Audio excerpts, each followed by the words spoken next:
오늘 우리에게 주신 하나님의 말씀은 마태복음 26장 69절로부터 75절까지 말씀입니다. 베드로가 바깥들에 앉았더니 한 여종이 나와 이르되 너도 갈릴리 사람 예수와 함께 있었도다 하거늘 베드로가 모든 사람 앞에서 부인하여 이르되 나는 내가 무슨 말을 하는지 알지 못하겠노라 하며 앞문까지 나아가니 다른 여종이 그를 보고 거기에 있는 사람들에게 말하되 이 사람은 나사렛 예수와 함께 있었도다 하매 베드로가 맹세하고 또 부인하여 이르되 나는 그 사람을 알지 못하노라 하더라.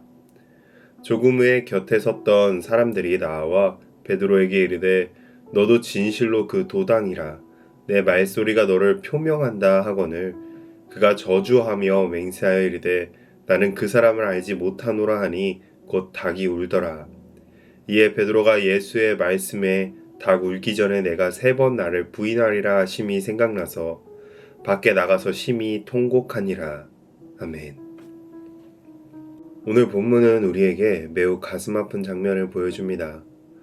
예수님을 그 누구보다 사랑한다고 고백했던 베드로, 주와 함께 죽을지언정 절대로 부인하지 않겠다고 다짐했던 바로 그 베드로가 결국 예수님을 3번 부인하는 자리에까지 이르고 맙니다. 그러나 오늘 우리가 더욱 주목해야 할 중요한 사실이 있습니다.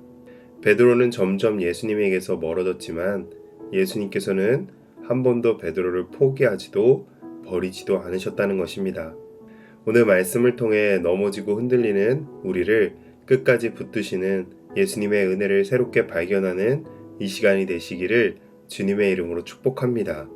본문 69절로 70절을 보면 베드로는 대제사장의 뜰에 앉아 있습니다. 이 장면 자체가 이미 베드로의 신앙 상태를 드러냅니다.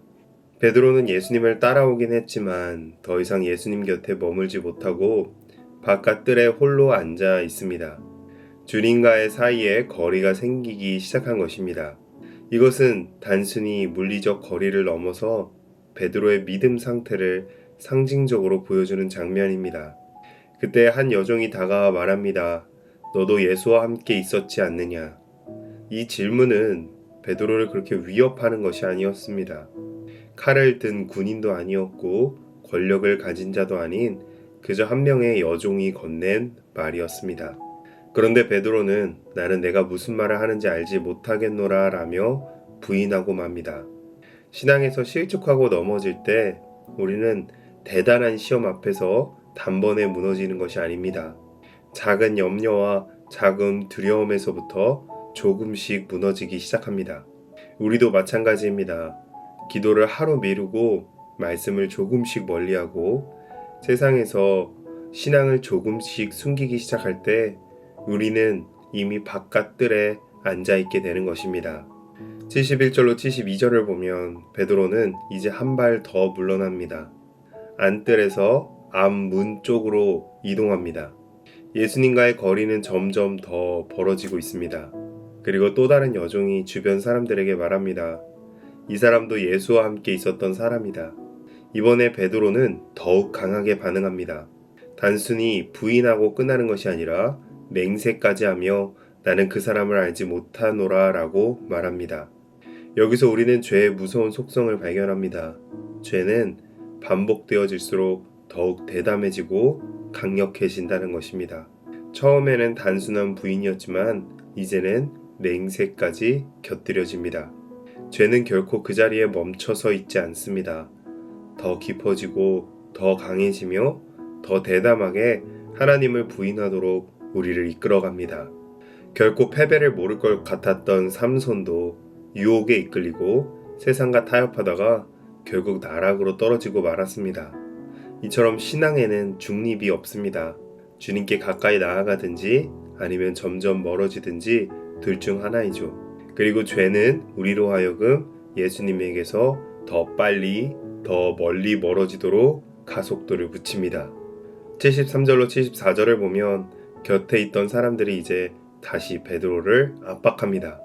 내 말소리가 너를 드러내고 있다. 이제 더 이상 피할 곳이 없습니다. 그러자 베드로는 맹세를 넘어 저주하며 말합니다. 나는 그 사람을 알지 못하노라. 이 장면에서 예수님 앞에서 베드로가 했던 다짐, 주와 함께 죽을지언정 결코 부인하지 않겠다라는 그 고백이 얼마나 연약한 것인지가 여실히 드러납니다. 죄의 압박과 유혹 앞에서 우리의 결단과 다짐이 얼마나 손쉽게 그리고 얼마나 어이없이 무너지는지 우리 모두는 알고 있습니다. 바로 그때 닭이 울었습니다. 그제서야 베드로는 예수님의 말씀을 기억합니다. 닭 울기 전에 내가 3번 나를 부인하리라. 그리고 베드로는 밖에 나가 심히 통곡했습니다. 베드로의 모든 결단과 신앙이 완전히 무너지는 것처럼 보이는 바로 이 자리가 그런데 복음의 시작이었습니다. 만약 우리의 믿음이 우리 자신의 결단과 다짐에 근거한다면 우리의 신앙은 이미 오래전에 파산했을 것입니다.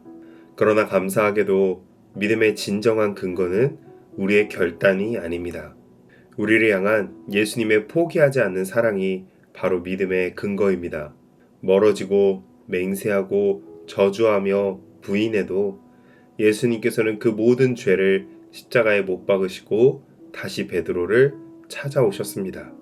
그러므로 가장 건강한 신앙이란 한 번도 넘어지지 않는 신앙이 아닙니다. 우리는 넘어질 수도 있고 주님에게서 멀어질 때도 있으며 심지어는 부인할 때도 있습니다. 그러나 그 모든 순간에도 예수님께서는 우리를 찾아오셔서 다시 부르십니다.